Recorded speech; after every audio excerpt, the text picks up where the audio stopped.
படங்கள் எல்லாமே தோல்வி அடையக்கூடிய காரணம் தான். 3 ஹீரோக்கள் யார் அறியா? 3 ஹீரோ. ஃபஸ்ட்டு நம்ம கமலஹாசன், 2வது ரஜினி, 3வது விஜய். இந்த 3 பேருக்கு ஒரு கதை. இவங்ககிட்ட கால் ஷீட் முதலே வாங்கிடுவாங்க. கால் ஷீட் வாங்கிட்டு கதையை தேடி போகிறது.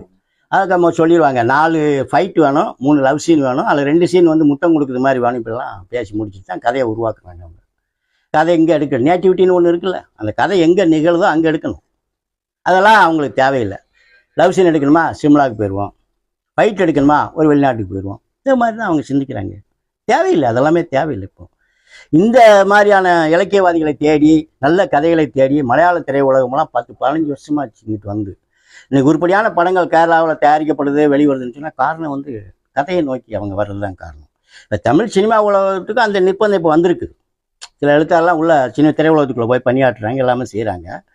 நல்ல கதைகள் கிடச்சிச்சின்னா அவங்களையும் வச்சு, என்னுடைய கதைகள் மட்டும் கிடையாது, என்னை போல் பல எழுத்தாளர் இருக்கிறாங்க.